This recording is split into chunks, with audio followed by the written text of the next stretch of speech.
Welcome, everybody. I'm so glad you all came out.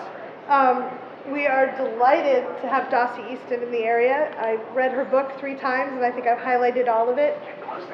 Get closer to Dossie. Yeah, get closer to Dossie. Practice consent. Practice consent, yes. I thank you all for coming out. I started the Intimacy Dojo because I wasn't meeting the kind of people that I wanted to hang out with, and I'm really delighted to be in a room full of them.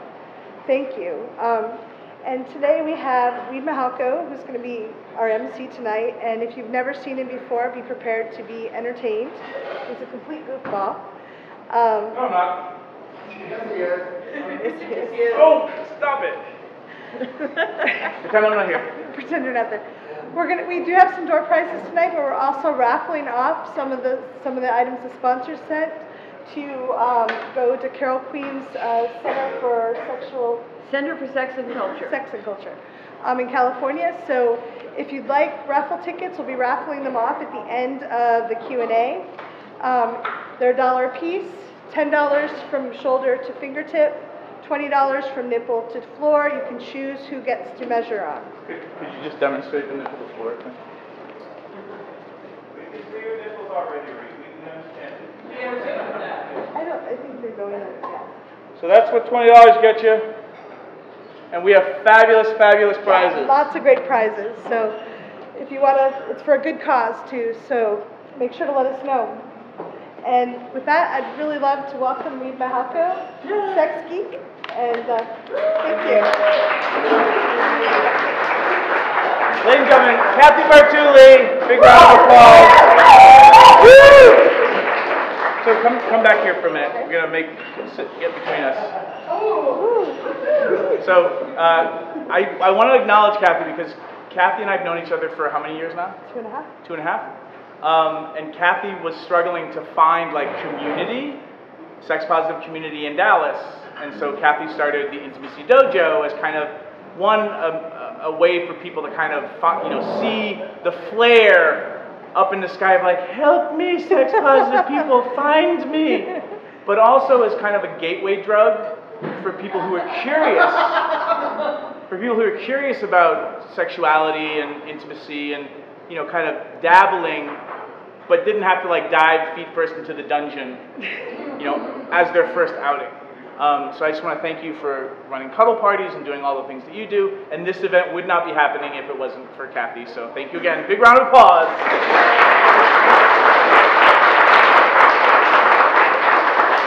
I also want to thank, we have sponsors for the gift bags, for the VIP dinner, and for the raffles tonight. We've got Vixen Creations, we've got Cal Exotics. What?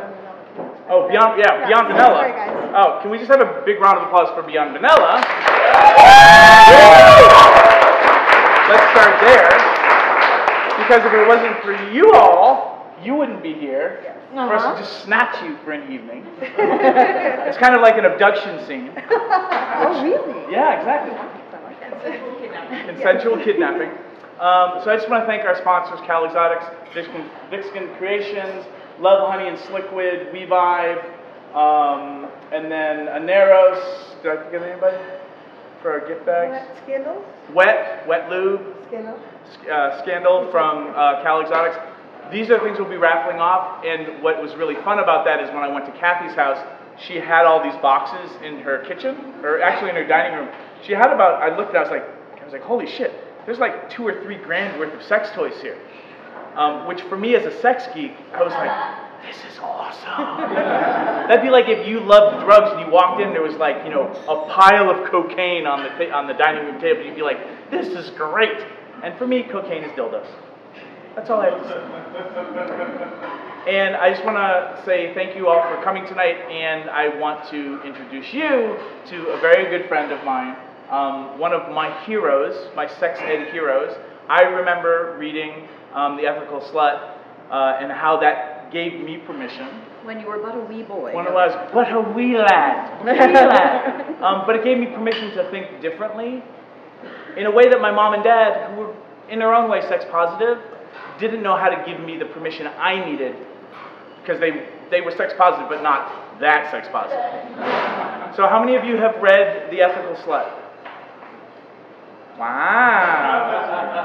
How many of you are meeting Dossie? I mean, you might have met her this weekend from Beyond Vanilla, but for how many of you are you meeting Dossie for the first time this weekend? Wow. How's that feel? Did you raise your hand? I did. Well, no. I was modeling for them. Did you forget? I did. Oh my God. I've met her Well, several that's dreadful. times. Yes. But now I'm embarrassed. So it is my great pleasure just to kind of MC a little bit some Q&A, and then we've got Q&A with you guys if you have questions for Dossie, and then we'll move on to the VIP dinner. For those of you who are here just for the meet and greet, you can still mingle, because just like Beyond Vanilla, this is about community and creating a space where people don't have to feel like they're alone, where you can talk about the things that you're into, and maybe somebody will be like, whoa, I didn't know you could even do that, which is surprising somebody is different than being judged. So hopefully, for those of you who are here tonight, you'll get to meet new people and maybe form some friendships and build community tonight. And that's the ultimate goal of the Intimacy Dojo, and I know Beyond Vanilla's work as well. So everyone take a deep breath. And just go, oh. Thanks for coming here. And I should tell you Yeah. that we have books for sale here, and I will be signing them. However, I had surgery on this wrist a mere month ago. I don't write very well. So I have decided that your autographed book will have, I brought special lipstick. It will have kisses.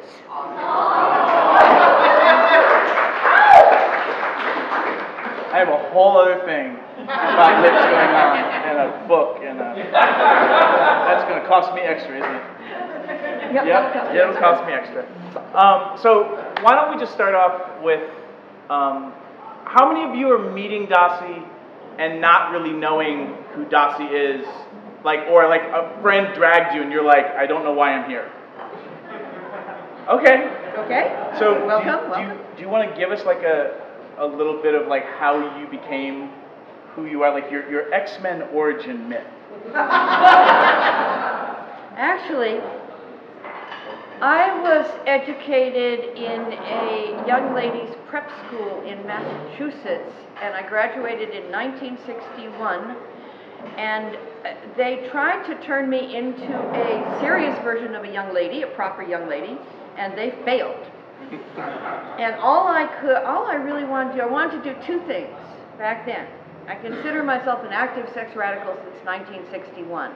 I wanted to grasp my sexuality and share it with people, and I wanted to find some spirituality that made more sense than the church I was raised in.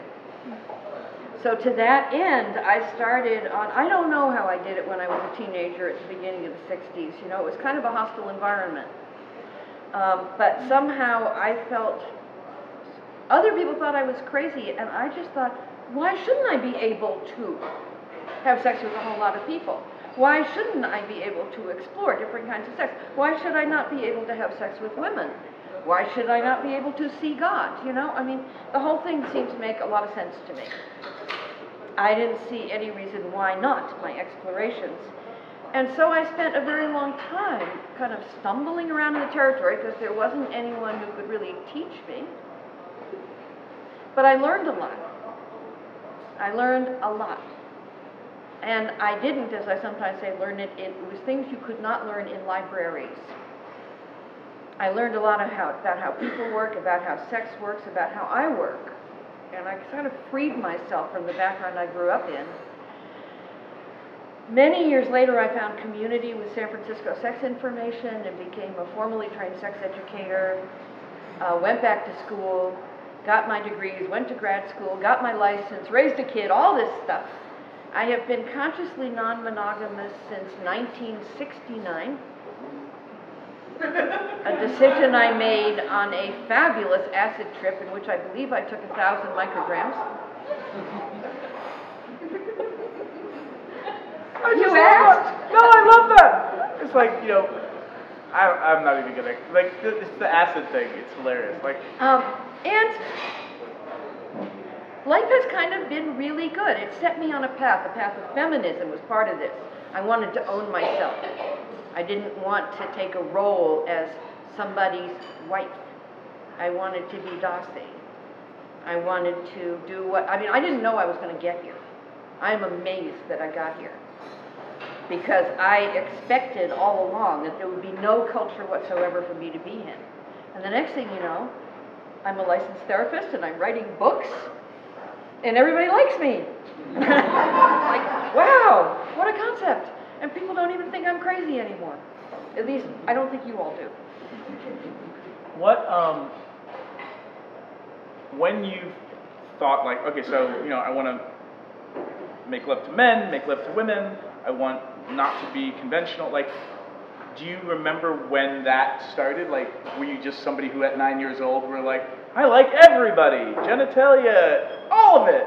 Or like, how did it occur to you? Or what do you remember of how you got to have those thoughts? Because I didn't start having those thoughts really until I read Ethical Slut. Because I was confused and wrestling with, I'd fallen in love with two women at the same time and I didn't know what that meant. So like, how did you, like, what was the process, or how did you, were your mom and dad like that, or? No. Were my mom, good heavens, no. One of the reasons I think sex became my path was my parents were not on the territory. Nowhere on the territory of sex would you find my parents. I don't know how they managed to have children.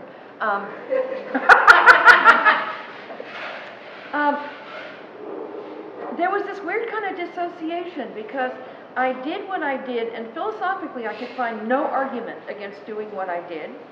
So I met women that I was attracted to that I played with. I met men that I was attracted to that I was played with.